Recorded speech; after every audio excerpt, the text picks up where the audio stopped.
Physically, I like all guys, but mostly there tend to be like dark hair, and I like this part of the guys. Like a they unibrow? have to be like really deep. I don't know how to explain. Like unibrow? No, unibrow. But if it's eyebrow? I don't care, but they have to be like thick. Very strong, like brow. Yeah, very strong. Gotcha. I mean, if they're not, I don't care. But that's mostly. That would be your ideal. Yeah, and like, do you want me to describe it? I don't care. I think I understand. Yeah. Yeah, like a chiseled face. Yeah. Yeah. Okay. So what if a guy's not traditionally good looking? Because not every guy looks like that. What would he do to get your, to be attractive to you? Personality. It'll all be personality, Definitely. right? Definitely. Even if someone's really, really hot and they're stupid, like there was this one time I met this really hot guy and I was like, whoa, he's hot. And then he finally gets to me and started talking, and I was just like looking at him, like hypnotized. But then when I really, really pay attention to what he was saying, I was just like, no. He was just like, oh yeah. And then I get to my friends and we're just drinking, and then I start, can I say, well, say what you want. like vomiting, and we were just like, oh, it's so funny. And then I'm just like, oh my god. That sounds like a good story. You don't like that? Yeah, and it sounds like a good story, but. So, you said personality if a guy's not traditionally good looking. What's a deal breaker looks wise? Like in terms of his physical? Because I know, for men it is more about personality, but at some point, I know you said grooming, taking care of himself. Yeah. But physically, what would actually be a deal breaker? Where you're just like, okay, that's too sloppy. Like that I wouldn't like. Let me think. Maybe the hands. If they're like too rough. I mean, I don't mind, but I like guys to have like soft hands, like not soft as a girl, but just like there's guys. Maybe you would feel good if they touched you. Yeah, exactly. Okay. We were talking earlier about how a lot of times, maybe you'll be walking down the street or you pass a guy and he does what is it? The marshmallow? Oh, and I say Okay. Oh, like like I want to eat you up. But you don't say that. I might. Oh really? Oh my god. Maybe. If you do the it's perfect. But if you said like I want to eat you up, that'll be like what? Excuse me? I don't think I ever have, but I might. Yeah. You never know. You should try it if it works. I'll try it. You let me know. Okay. Yeah. So what you said was that a woman, if that happens, or if a guy says something very direct, the woman will be like, whatever, and she'll like kind of turn or act like she's not interested. Yeah. But what did you say about that? We love it. We love it. Even if it's, I mean, I don't like naughty comments like, I don't know, something disrespectful. Mm-hmm. I mean, on the surface you get mad, but on the inside you're like, oh. Mm-hmm. I mean, it lifts you up. Even a naughty comment. Yeah, it pisses you off, but then unconsciously you feel better. I don't know how to explain it. Yeah, you feel like your ego, it boosts your ego a little bit. I think vulgars are. But that doesn't necessarily mean you're attracted to the guy. Oh no. Right. No, not at all. Well, because I've been like hit on by gay guys. Yeah. And I actually feel kind of cool about it. Like, I'm attractive. Yeah. But I just. But then you're like, oh no, right. I can't feel good. So, but there's a flip side of that. Where you're talking about how, you know, a guy maybe says something really direct, maybe not disrespectful, something that's nice, that maybe makes you feel good. And it's almost like the woman is obligated to pretend like she didn't like it. Yeah. But if he persisted, maybe she'd open up. Yeah. Yeah. I mean, if you feel attracted by the guy, you'll be like, just give it a smile, maybe. Have you ever, you know, had a guy say something to you and you were attracted to him, but you pretended like you were offended? Yes, of course. So you say of course, but to a guy, men will, a lot of times will interpret that as a rejection. Yeah. But sometimes a woman, or not sometimes, a lot of times, women are almost obligated to pretend like. Yes, it's just like to show that I don't know. Maybe not look too easy. Just, maybe I guess it's just like, yeah, I don't know exactly why we do it. But we do it. We walk by and they just like say something and you'll be like, but then inside you just like, and that guy's hot. And then you look back again, or you walk by again, like, oh fuck, I forgot something. Right. And then shit, you pretend you're like looking at your watch or talking on the phone, and then just give a quick fake. So it sounds like you actually will. Sometimes we call it like hovering, or a woman will kind of hover around the guy, or pass by him and make yourself available. Yes, we do. I've done that. You do that. Not all the time, but I've done that. If I really like this guy. Do you think it would be good advice for guys to say that if Fernanda is walking by, if she walks by you twice, you should probably talk to her? Yeah. Okay. Yeah. Cool. But they have to catch the signs. It's too difficult, I guess. But maybe what I would say as a coach is just assume, because that way you won't miss the opportunity if it's there. If it's not, okay. Then exactly. You lose nothing, right? Yeah, go for it. Guys that just stand there and don't do anything, you're just giving them signs. Is that annoying, or is it actually unattractive to you? I mean, I'm sure it's annoying, like frustrating, like, okay, I'm interested and he's not doing anything. But does that actually hurt your attraction to him if he doesn't If it's act? like, for example, if I'm in a bar and we're talking about bars because clubs is another stuff. Oh, okay. It's different. But in bars, sorry, I missed my point. When a guy doesn't take action. Oh, yeah, like if you're giving them signs and they don't do anything, what I would think first is he's gay.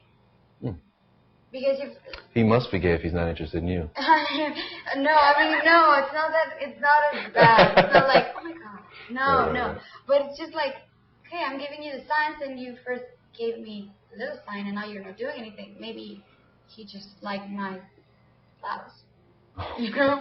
So are you interested or not? You know. Mm-hmm. So. You said bars are different than clubs. Yeah, I don't like meeting guys in clubs. How come? Because, well, my perception, maybe it's not like that in all guys, but I think that in clubs, maybe they just want like a one-night stand. So when I go to a club, I like to have fun, and I love dancing, and drinking, obviously. So I just have fun. I just like dancing, so don't bother me if I'm dancing. Don't bother you if you're dancing. Yeah. I mean, it's not like. Well, yeah, it's like I put my bubble and I'm just having fun with my friends. And for me, clubs are not to go and meet guys. I've always been like that. Bars is different because you're sitting and you're more social. Yeah, exactly. And for me, clubs, I like to dance and I like to drink, and that's all. Gotcha. Okay. I don't know. That's me.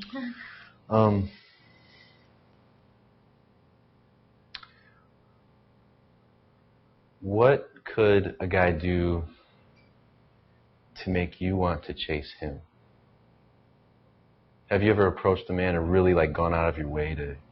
I know you send signals, but have you ever actually felt like you were the one being proactive? Yes, and I did it so bad. Yeah. Yeah, because I did exactly what I hate them to do. So I there was this hot guy, and then not hot, but I just liked him. And then I came up to him, and I was like, oh my God, now I remember, so stupid. I came up to him, and I was like, are you like trying to pretend that you know him, or that it's somebody that's, I don't know, like for example, oh my God, are you John's cousin? Oh, I got you. I don't know. It's so stupid. I've done it just once, and I'm never gonna do it again. And I was like, are you? And he's like, no, yes, you are. Obviously, you are. And he's like, no, and he caught me right away. He knew what I was doing, and then didn't work out. And I was just like, okay, so sorry. And then I just went. And I was like, I'm never doing this again. What did that teach you about men? That they like us to be straight, I guess. Did that show you how difficult it can be for a guy to approach a woman? Yes, definitely. Do you tend to, if a guy's nervous, maybe when he's first talking to you, how much tolerance do you have for him to like calm down? Because I know I'm always nervous a little bit. Yeah. It takes me like a minute to. I wouldn't talk to the woman if she didn't make me nervous. Okay. Because she's that attractive to me. So it always takes me a little bit to kind of heart rate goes down a little bit. I ask questions. Okay. I tend to ask a lot of questions like, so, what are you doing here? Or I don't know. So, I don't know. I tend to ask questions so that he's listen up a little bit. Got you. So, I think that's the difference between testers and investors. Yeah. Is that a tester likes excitement, likes to have a thrilling experience with the guy. And that, I think a lot of times that requires the guy to have a certain level of energy, to be, maybe not confident, but more in the moment. If a guy's nervous, he's not really in the moment. He's thinking, he's worrying about what he's saying. Yeah. And I've noticed that there's a difference between testers and investors, where a woman who's an investor, is actually a little more, tries to get the guy to calm down, and tries her best. Yeah. If he can't do it, it's on him, but she'll try to actually get in a relaxed conversation where we can talk. And so that's one way that a guy approaching you could tell, okay, this is where she's coming from. She's more of an investor. We need to think more, and we need to have more of a conversation about who we are. Yeah, like in general, I like people to feel comfortable wherever they are. Okay. So even girls, I mean, I'm like that. So if I see a guy that's nervous, I'll be like, I don't know, I will maybe ask questions or talk about myself. Like, oh my God, guess what? I just, I was coming to the party and then this happened to me and blah, blah, blah. Or I don't know, this music sucks. Do you like it? Or I don't know. I just try to do something so the guy was like, okay, I can talk to this girl and it's fine. She's not going to judge me all the time. So. Cool. Let's talk about something that the guys do have problems with, making that first phone call or texting. What do you prefer, phone or text? Or both? At the beginning, texting. At the beginning, texting? Okay. Yeah. How come? If it's somebody that you don't know that well, if it's not your friend or friend of your friends, I prefer texting because it's, you avoid all this, will you actually not answer the phone if the guy calls? No, because I prefer to always call if I can, and I don't really have uncomfortable silence, or I don't have the awkwardness. So to me, that's fine. Yeah, I guess it just depends on the how long you've been dating or how long do you know this person. Right off the bat, like let's say you just met him. Everything's a little easier if you met him through your social circle.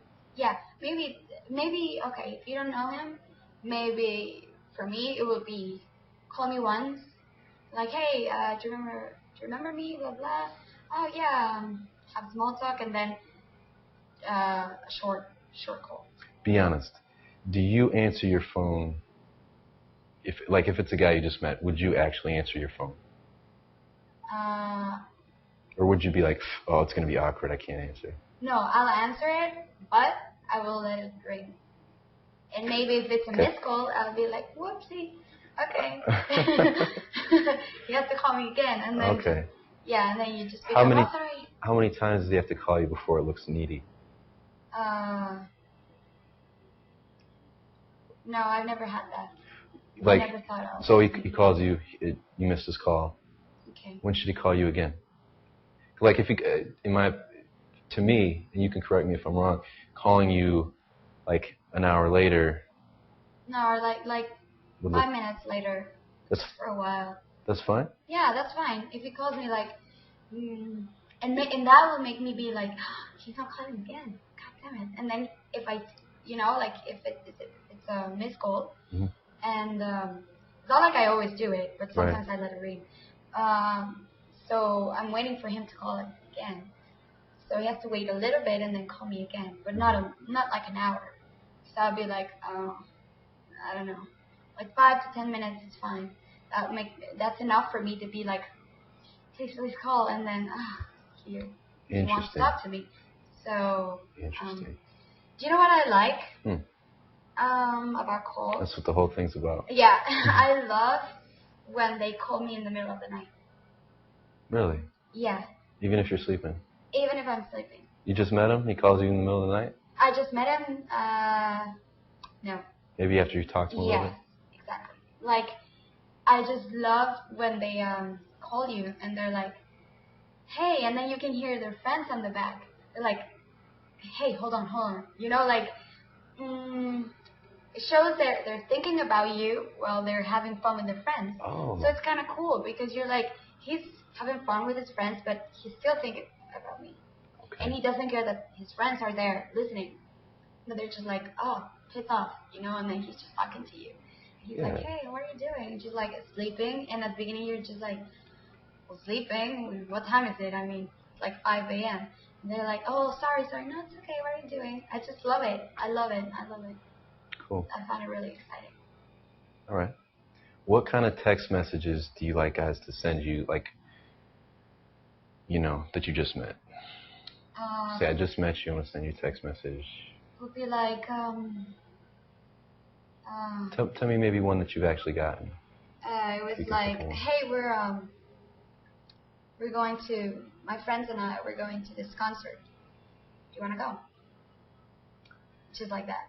Not like, do you want to do something? Because you're just like, I don't know. I mean, something a little lighter, more social, rather than a one-on-one. Yeah, exactly. More like, suggest something. Like, have a plan already. Oh, okay. Like, not like, what do you want to do? You're like, well, I want to do lots of stuff. So. Well, let's assume he has a date planned. I mean, should he just first text, say, hey, let's go do X, Y, Z? Yeah. Yeah? Yeah, I'll be like, oh, yeah, of course. Okay. I like them to have initiative. And then I'll have initiative if I see. If you see initiative, you'll go with it? Yes. Okay. Got you. So just right off the bat, just start setting up some kind of date, some kind of way to hang out. Yeah. I prefer at the beginning, like, maybe once, just not go within, like, just him and me. Just like with a big group, and then it's a little more comfortable, more safe. So that if he's with his friends and then he spends time with you, it means that he cares. Mm-hmm. But then maybe if you go out with him by yourself, then you don't know if when he's with his friends he's gonna care about you or not.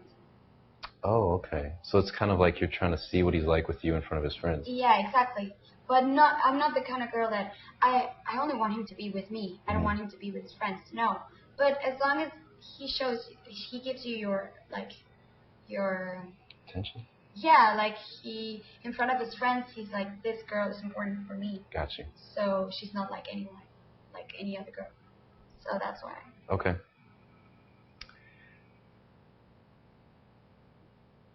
Is there a way he could set it up so that it was just you and him? Like, I know, for example, I just moved and I don't know anyone in my city. Mm-hmm. But I've met women and they have said, well, me and my friends are hanging out, blah, blah. And I felt a little, awkward about that because, when I first got there, I didn't know anyone, so I didn't really have any buddies to bring with me. Yeah. Is there a way a guy could, let's say he's new to a city, or, let's say because of his lifestyle, he doesn't have a lot of people that he hangs out with, maybe as friends, but they're not going to be able to go out with him. Yeah. Depending on like his job or whatever. Yeah, well, when I first got to New York, there was this guy I met on the orientation day of our school, and he was new in the city too. So he texted me, and he was like, "Do you want to do something?" Like, and I was excited because he was the first person I hang out with. I mean, the first person I talked to in New York. So he texted me, and I was like, "Oh, cool," but I didn't know if I wanted to go out with him by myself because I wasn't sure if he was going to be like safe. Yeah, okay. So I didn't go out with him. I don't know what I do in other situations, but in that situation I didn't. I was like, yeah, let me call you later because I have like lots of stuff to do, but I'll let you know. So he just kept on texting me like, "Oh, you want to go to the movies? I'm going by myself. I mean, do you want to come with me?" And I was like, "Oh, I live in Brooklyn, so I'm very far, so it's kind of late, but some other time." And then he's one of my best friends now. But at the beginning, I didn't trust him that much, and I think I wouldn't. I don't know. So it was a safety thing. Yeah. He doesn't have any friends that vouch for him. Yeah. And so, what you said is he's one of your best friends now? Yes. How'd that happen? At what point did you start to trust him more? When I found out he was in my same class, and we just saw each other again. And one time I called him because I couldn't find some direction, and I didn't have anybody to call, so I was like, "Hey, can you help me find this thing?" Yeah. So turn right and that, blah, blah, blah. And then I was like, "Oh, he's being really, really nice." And he's like, "Okay, what section did you get in?" D. "Oh, me too." So I was like, "Okay, so we have something in common. I'm gonna see him more often." Okay. So I opened the chance, and when I saw him, we just became friends. And I realized I got to meet him, and I realized he wasn't my type of guy. But he's boyfriends with one of my best friends here. So we always say that we tell each other, "You're my first best friend." Yeah. But no, I never gave him the chance. I think. He wasn't your type of guy? No. How come? How can I say? He was too quiet, I guess. He was just like, I don't know. He didn't come up with any conversation at the beginning. Okay. And I was like, and what else? We didn't have anything in common. Gotcha. Yeah. Okay, let's talk about, we've talked about, you being approached, what you like, what attracts you to a guy initially, phone stuff, dating, how you, first date, stuff you like. Let's talk about when, you're alone with a guy, things start heating up. Yeah. What turns you on? We've had women say things, physical things. Other women have said like a sense of humor makes me like sexually attracted to a guy. Yeah. What gets you thinking about, see, when I think a woman's sexy, when she's turning me on, I'm actually thinking about having sex with her. Okay. I'm visualizing it. Yeah. What will get you to do that for a guy, where you're actually thinking about have sex? Having sex with them or thinking about them in a sexual way, you're imagining things with them?